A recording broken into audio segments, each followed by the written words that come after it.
نن په معمولی خبرو باندې زمونږ په معاشره کې انسان قدر ولې ورک شي؟ نن په معمولی خبره باندې زمونږ یو مسلمان چې دی هغه خیر غونډولو ته ولې راوځي؟ دا څه شی دی؟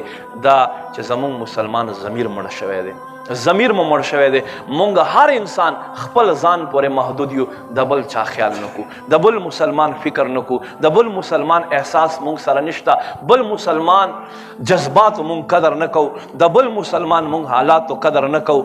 بس همیشه د پاره څه شی یاره زما به منلی کېږي، زما به اورېدلی کېږي، همیشه به زه مخکې یم، همیشه به زه برانډ یم، ما نه علاوه به څوک نه وي. نو ما عزتمندو نه، داسې نه دي کول پکار، داسې نه دي کول پکار. چانګیز خان غوندې خلک په دې ځمکه مخ باندې تیر شو.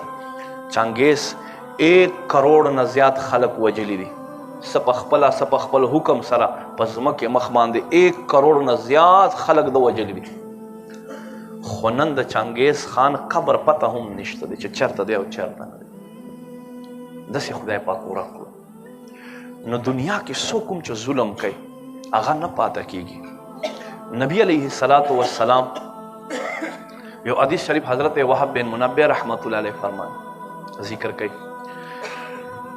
نبی علیه السلام شیطان نه تپوس وکړو چې د ستا ملګري څوک دي، د ستا ملګري ستا دوستان په انسانانو کې څوک دي؟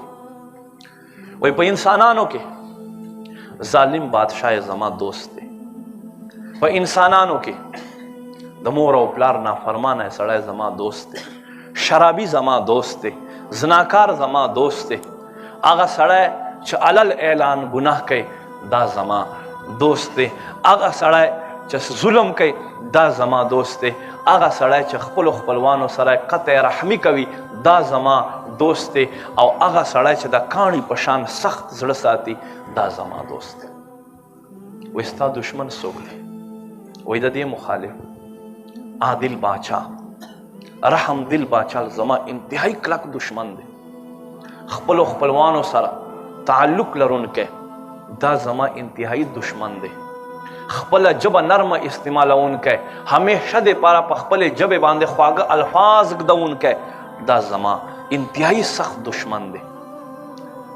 او هغه سړی چې د زنا عادت نه پرېږدی دا زما دوست دی، او چې کوم سړی زنا طرف ته نه راځي او دا فعل نه یې پکې دا زما انتهایی کلک دشمن دی.